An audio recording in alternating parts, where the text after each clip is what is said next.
Amikor kismama lettem, nem régóta voltunk együtt a párommal, de nagyon érdekes, mert ilyen 4 hónap után elkezdtünk beszélgetni a babákról. Tehát annyira egymásra hangolódtunk, megéreztük, hogy neki is nagyon sok rossz kapcsolata volt, neki volt egy házassága is előttem, én is majdnem belefutottam egy házasságba, és lent voltunk a Balatonon, lementünk egy hosszú hétvégére, és igazából elkezdtünk arról beszélni, hogy mi lenne, hogyha leköltöznénk ide. Ugye Bács megyében élünk, és nem igazán szeretjük, inkább kikapcsolódás szempontjából nem szeretjük, vagyis unjuk, és nagyon szeretjük a vizet, meg a Balatont, és elkezdtünk róla így beszélgetni, hogy mi lenne, ha leköltöznénk, és amúgy akkor már kismama voltam, csak nem tudtam. Úgyhogy utólag egy kicsit paráztam is, hogy az aperolok ártottak-e babának, de nem.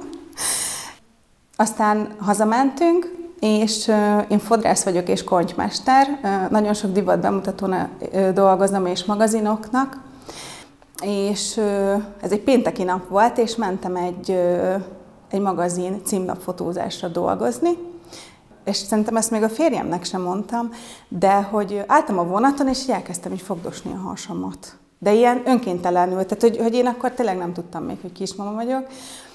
Hazamentem, és nagyon fáradt voltam, megint ez a brutális fáradtság jött rám, és ilyen tényleg tök poénból mondta a férjem, hogy most már a férjem, akkor párom, hogy nem csinálok egy tesztet. Mondom, dehogy is. Dehogy csinálok, mert biztos, hogy nem. Tehát mondom, nem. És ez volt ilyen este 11-kor. És annyira belém vágta az ideget, hogy úgy voltam vele, hogy én akkor csinálok. És volt is otthon, mert ez nagyon vicces, mert rendeltem, azt hiszem maszkokat rendeltem még, és akciós volt a terhességi teszt. De ilyen 100 forint, és berendeltem vagy 10 darabot. Úgyhogy igazából volt otthon. Elmentem megcsinálni a tesztet, és tök durva volt, mert ahogy felszívta, ahogy végigment ugye a vizelet, ugye a csíkon, egyből kidobta. Olyan erős 2 csík volt, amúgy még most is kiráz a hideg, nagyon durva volt. Nagyon durva. Tényleg. És hát nyilván az ember elképzeli, hogy milyen romantikusan majd, tehát hogyha lesz egy párja, meg terveznek babát, hogy milyen romantikusan fogja elárulni, és hát nálunk ez annyira romantikus volt, hogy én így kiszaggattam a fürdőszoba ajtót, és akkor hát mondtam, hogy ez pozitív. És amúgy az volt a durva, hogy a férjem az, hogy úgy nem lepődött meg, hanem hogy neki ilyen tök természetes volt, és tényleg akkor voltunk együtt ilyen 5 hónapja, kb. Fél éve, nagyjából. Igazából az volt az első kérdésem, hogy ugye nem vetetjük el. Mert hogy nyilván még akkor egy ilyen ismerkedős szakaszban voltunk, egyébként mi akkor már együtt éltünk, tehát hogy nekünk tényleg ilyen nagyon gyors volt az egész. De ez nem is volt egyébként kérdés így részéről, és hát ott nem nagyon aludtam este, hanem hogy így feküdtem, és azon gondolkoztam, hogy van egy baba a hasamban, hogy olyan földön túli érzés volt egyébként, nagyon durva. Bocsánat.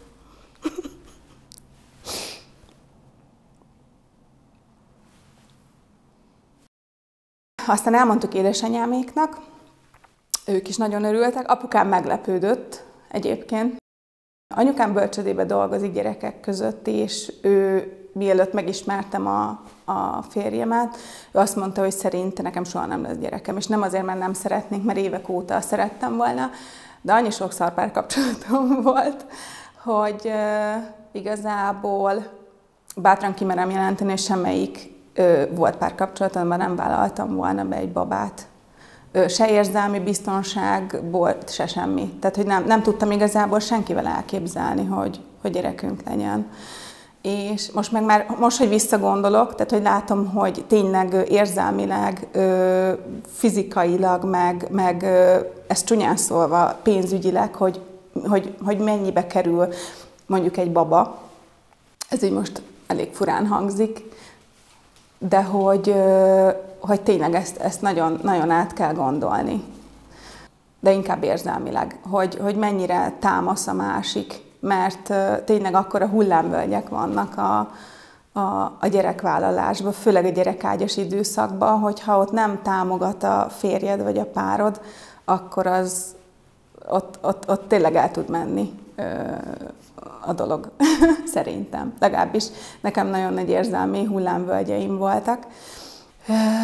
Ami nekünk nagyon fontos volt a férjemmel, hogy csináltassunk a Down-szűrésen kívül másik további teszteket is, mert a családban előfordult már genetikai betegség. Akkor voltam 14 hetes, és kiderült, hogy terhességi toxémiám van, már 14 hetesen, de nagyon magas. Tehát a legmagasabb értéket szűrték ki, és hát annyit mondott az orvos, hogy örüljek, ha a 24. hétig.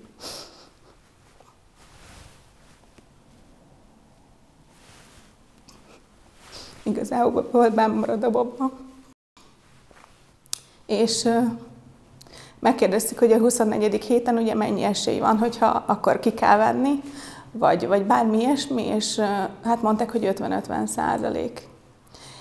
És hát onnantól kezdve nagyon nehéz volt végig az egész terhesség, mert ugye a terhességi toxémia az magas vérnyomással jár, vizesedéssel, hát nagyon sok fajtája, vagy nagyon sok dologgal jár egyébként, de nekem a magas vérnyomás volt a legdurvább, tehát nagyon ingadozott a vérnyomásom, és hát ugye a hányás is 4 hónapig, és a gyógyszerrel egyébként viszonylag úgy szinten tudtuk szerintem tartani.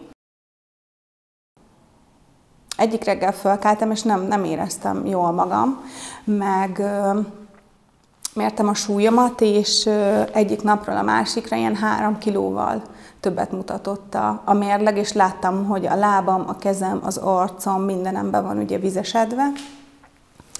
És mondtam a férjemnek, hogy ne jöjjön ki a munkahelyéről, de hogy én igazából bemegyek a kórházba. És bementem ugye a kórházba. Én egyébként nem is itt szerettem volna szülni. Alapvetően magánkórházba szerettem volna szülni. Az volt az elsődleges célom, mert nagyon szerettem volna vízbe vajúdni és vízben szülni. Tehát ez nekem ilyen, nem voltak szülésterveim, semmilyen elvárásom. Én úgy voltam vele, hogy sodródom az árral, hogy a picinek a jó, de hogy ez így beragadt, ez a vízben szülés. Időközben úgy volt, vagyis hát a férjem mondta, hogy mi lenne, ha nem albérletbe hoznánk haza a picit, hanem vennénk egy lakást. Végül is vettünk is egy lakást, és úgy voltunk vele, hogy ugye a magánkórháznak az árát, ami elég magas, azt inkább belerakjuk a lakásba, mert kell. És úgy voltam vele, hogy nem gond, mert van az itteni kórházon kívül egy másik, szintén Bács megyébe, és akkor átmegyek oda szülni, mert tök jókat hallottam róla, és akkor legyen az. És én ilyen halálnyugalommal voltam, és ugye bementem az itteni kórházba, mert nyilván egy ultrahangra szerettem volna bemenni, hogy jól van-e a picike, és közölték, hogy olyan szinten le van csökkenve a 34. héten a magzatvizem, hogy bent tartanak. És hát ez nekem ilyen akkora sok volt, hogy én mondtam, hogy konkrétan azt mondtam a főorvosnak, hogy nekem haza kell mennem, és el kell köszönnöm a kutyámtól. És hogy én nem maradhatok bent. Tehát, hogy mondom, én nem, hát most költözünk. Teljes pánikba estem.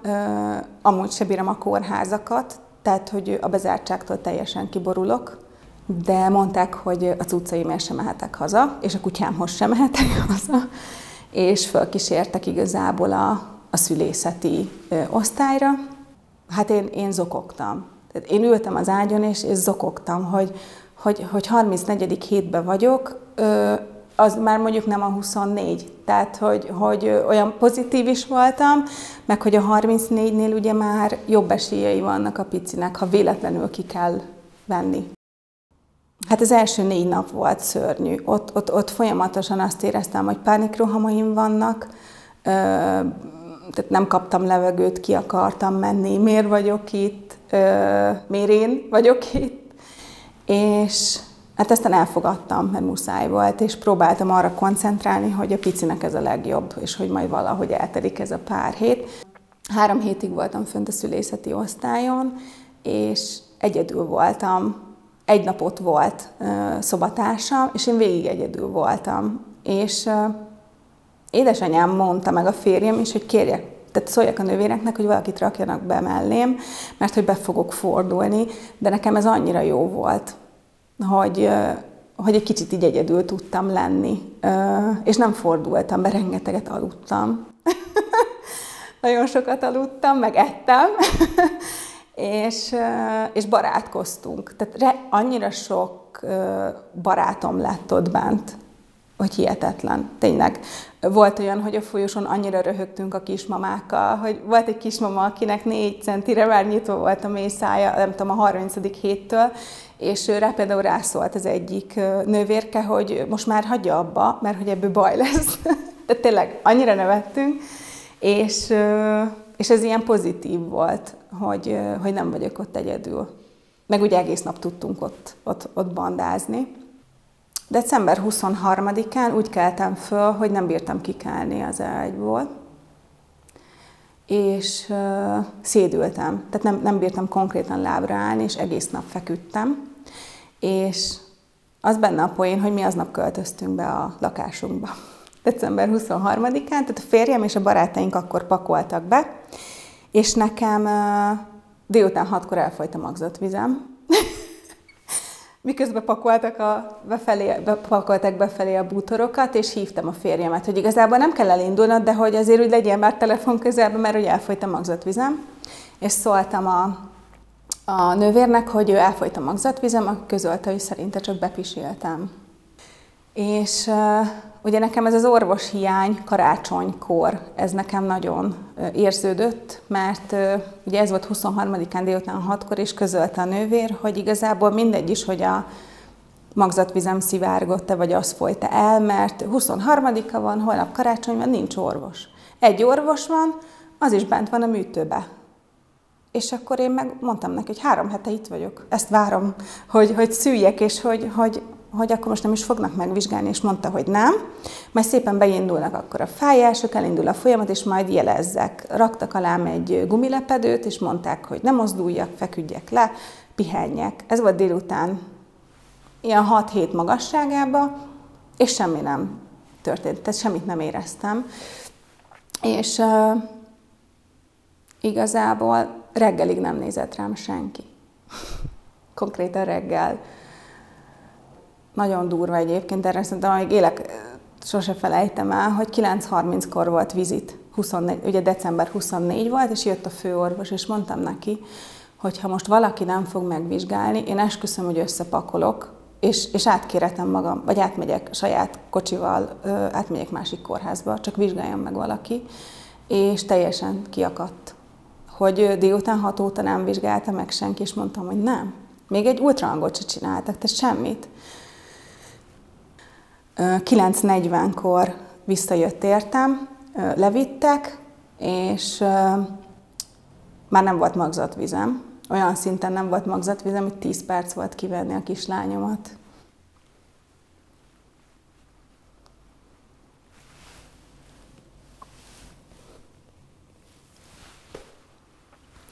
Úgyhogy igazából föl se vittek a műtőbe, hanem lent sürgősségi császárom volt a sima szülészeti osztályon. És annyira gyorsan ment minden. Igazából 9:50-kor mondta azt az orvos, hogy ki kell venni a gyereket, és 10:05-kor már kint volt a léda. Éreztem szinte, hogy már teljesen fel vagyok nyitva. Ez most így nagyon durva, mert fájdalmat nem éreztem, de éreztem, hogy már ugye azt a több réteget igazából felnyitották. És hát elkezdett az orvos kiabálni, hogy beakadt a lába. Nem tudom, hogy minbe, a bordám alá beakadt a lába a picinek, hívtak még egy orvost, ő fölülről kinyomta, a hölgy az lentről húzta ki, és az nagyon durva volt, az nagyon fura érzés volt. Mert ugye éreztem mindent, csak ugye fájdalmat nem. És ahogy kihúzták a picit, elkezdett kiabálni a szülésznő, hogy hosszú fekete haja van, és annyira cuki volt, ahogy ezt így kivonta, és annyira durva, mert egyből fölsírt, tehát hogy nem is, tehát hogy nem, ott már így minden rendben volt. Ami nekem fura volt, hogy csak fölmutatták, és nyilván vitték el, de hogy ugye itt az a protokoll, hogy az apukára rakják rá, és nekem tök jó lett volna, ha az én mellkasomra rakják esetleg, amíg összeraknak. De igazából annyira ott így el volt borulva az agyam, vagy ilyen, tehát hogy szerintem az adrenalin annyira pörgött a szervezetembe, hogy igazából nagyon sokáig vartak, majdnem 40 percig, de nem tűnt 40 percnek. Hát annyi, hogy mivel be volt akadva, és ketten húzták ki a picikét, így hát ilyen csípőtől csípőig lettem vágva. Ami hála Istennek egyébként engem nem zavar. És ugye utána letoltak a gyerekágyas részre, és ott hozták oda a picikét. Ugye ott 6 órát nem mozdulhattam meg, és akkor ott kaptunk egy bő órát 3-an, és az nagyon csodás volt. Mondták, hogy délután 4-kor ugye föl fognak állítani, hogy hát föl kell állni, és egy ilyen tenyeres, talpas, öreg katona nénit fogtam ki, aki hát úgy nem finomkodott, és mondtam neki, hogy ez nagyon fáj, és mondta, hogy mire számítottam. Mondom, mondjuk tényleg, hát gondoltam nyilván, hogy fájni fog, és nagy nehezen fölhúztam magam az ágyba, fölálltam, és így össze voltam görnyedve, mert azt éreztem, hogy a belső szerveim így lezuhannak. Tényleg. Tehát, hogy azt éreztem, hogy ott úgy valami nagyon rossz, és nagyon fájt, baromira fájt. És elkezdett ordítozni velem a néni, hogy azonnal húzzam ki magam, mert belső vérzésem lesz, a szerveim nem találják meg a helyüket, és én úgy kihúztam magam, mint életemben soha, egyébként, kis húzom magam. Tehát, hogy soha nem voltam olyan egyenes, mint akkor. Ugye, hát elvitt tusolni, ami nyilván, ha szül az ember, ott megsemmisül az intim szférád, vagy, tehát, hogy ott nem szabad szégyellősködni, mert akkor az ott kellemetlen, de hogy amikor bevittek, és ott vagy bepelenkázva, és így nem is tudom, tehát így a nőiességed az ott nincs, szerintem. És hát bekiabált a néni, hogy ki tudja mosni a seggét, vagy segítsek. És mondtam, hogy menni fog, köszönöm. Az volt a nagyon fura, hogy a szobába, két egyes szobák voltak, mindenhol a falon olyan fotók voltak kirakva szöveggel, hogy nem vagy kevesebb, mert császárod volt. Hogy a császár ugyanolyan szülés. És én ezen ugye 6 napig voltunk, mert egy hétig, a 7. napon jöttünk, és nekem ez annyira fura volt, mert a császár is szülés. Sőt, tehát ugyanolyan értékű, mintha természetes úton született volna a Léda, és nekem majdnem, hogy zavaróak voltak egyébként, mert nem értettem. De hogy én ugyanolyan egyenértékűnek éreztem azt, attól függetlenül, hogy 10 perc volt, és nem vajuttam mondjuk 10 órát, és utána kellett kivenni bizonyos okokból, de ugye tehát azt éreztem, hogy igen, én megszültem ezt a gyereket, és tök büszke voltam magamra, mert 37 plusz 5 napig bent tudtam tartani. Úgyhogy nekem ez ilyen nagyon nagy pozitív dolog volt, meg tejem is rengeteg volt. Úgyhogy az, amikor hazamentünk, az egy nem is tudom, tényleg ahogy mentünk ki ugye a kórházból, és a férjem vitte ott elől a picikét, és tényleg az egy csoda volt. Meg ahogy ugye mentünk haza a kocsival, és ott ült a picike, és tényleg fekete haja született, meg barna szemmel, és ahogy így nézett rám azokkal a kis szemeivel, egyébként azt amúgy soha nem felejtem el. Tehát az fantasztikus érzés volt, amikor azt éreztem, hogy végre vége. És